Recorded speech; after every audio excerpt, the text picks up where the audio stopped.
FPL Gameweek 29 Team Selection. It is the time for me and many of you to be playing our free hits in this blank game week with just 8 teams having a fixture. There have been changes to my free hit draft since I first uploaded last Sunday, so today I'll be taking you through all those changes. We'll be talking about captaincy and what it means going forward as well.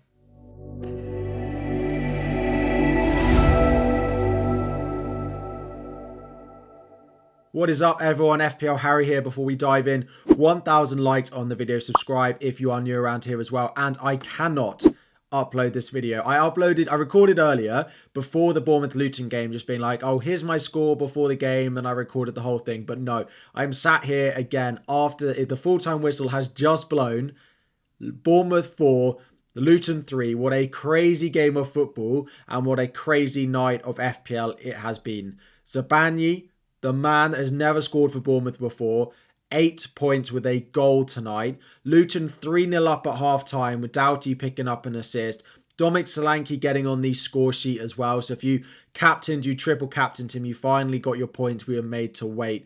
Massive, massive swings in that game. I ended up on 72 points, which was 13 above my safety score of 59. Of course, reminder that that safety score is what I need not to change rank. 300k game week rank, moving my overall score up to 1,795 and giving me a very, very nice green arrow from 28k up to just outside the top 15k. I'm about 15,400 in the world. Cole Palmer and Heung-min Son also doing massive returns for me this week. It is, of course, free hit week, and if we could get another green arrow this week, we really will be motoring for the rest of the season. So one of the reasons that the free hit this week, when we go to talk about it, is so difficult to predict and so difficult to pick is because game week 29 is so impossible to predict. All 4 of the games are so difficult. Let me know in the comments and we'll see if anyone gets it right. Predict the 4 results that we've got. My guess would be a Brentford win, a draw between Nottingham Forest and Luton, a Spurs win, and then an Aston Villa win, but I'm not sure. And also the clean sheet odds and the goals projected mean it's very difficult to try and predict and so see who's going to get any points.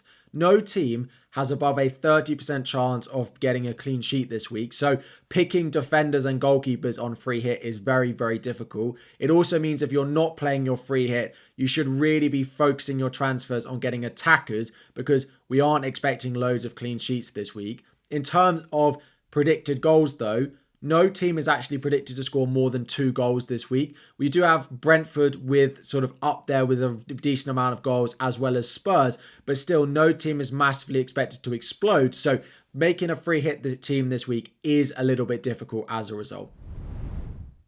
And here is my team for game week 29. No, I'm just joking. This is my team before we play the free hit. Just a reminder of exactly why I'm playing it. I have 4 players at the moment outfield, plus of course both my goalkeepers, but yeah, even with the 1 free transfer, I'm not getting anywhere near a good enough team this week, so we are of course going to play the free hit. We're going to start in goal, and I've actually changed and gone with Flecken. Flecken and Kaminsky are my 2 goalkeepers still, but I've switched them around from my last draft, and we have seen Flecken start and Kaminsky drop to the bench. In terms of the defenders, Alfie Doughty did pick up an assist for Luton last night against Bournemouth. He is going to keep his place at home to Nottingham Forest. Reguilon next. I did have Roslev, but Reguilon has been pictured taking part, well, going out to training with Brentford, and we are expecting him fit, so he takes in that space. And then the final one is still Christian Romero. I don't actually think he's necessarily a better option than Pedro Porro, but I fancy a bit of a punt. He has scored several goals so far this season, so I am just going to go, I think, and punt on Romero and hope he scores from a corner. Into midfield, we have Son and Maddison. I think they're going to be incredibly popular on the free hit. This free hit draft doesn't have any Fulham in it, and I do realise that I am assuming that Fulham will not win this game, and I think it is possible at home that they do pick up the 3 points in this game, but I am favouring Son with how good he's been. And then, of course, James Maddison is what makes that Spurs team tick at the moment. Jared Bowen, again, no returns recently, but Villa looking pretty leggy defensively at the moment. McGinn, of course, suspended. and their main defensive midfield and Kamara also injured at the moment, means not only do I want Jared Bowen, but I'm going to double up with him on Kudus as well.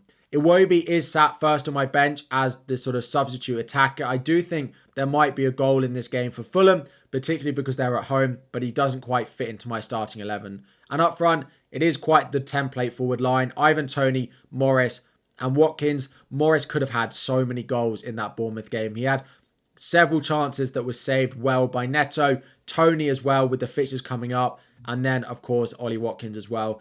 On the bench, the others we've got, of course, we mentioned we've got Kaminsky, Iwobi. The other two are Neco Williams and Soufal. Neco Williams second on my bench. Just let's see what happens. Forest have been pretty good in terms of their underlying data for defence so far this season, particularly in recent weeks. And then Soufal does have a home fixture. It was going to be Cresswell, but it looks like Emerson might be back for West Ham. Captaincy is going to be on Son, and vice captaincy, I'm playing fixture over form. It is on Ivan Toney, but Son captain is the main thing this week. So just using FPL.team to have a look at what my future potential transfers will look like, because of course, game week 29, the free hit, but game week 30, all we're talking about at the moment is Mo Salah, Mo Salah, Mo Salah. How do I get him back in? Now, to be honest, my team in game week 30 looks all right. I have a defence of Zabani, Gusto, Trippier, all with decent home fixtures. My midfield looks pretty good. The only decision I really have to make is, do I want to play Anthony Gordon or Bukayo Saka? Saka away at Manchester City, Gordon at home to West Ham. He is yellow flagged at the moment, but we are expecting that he will be back.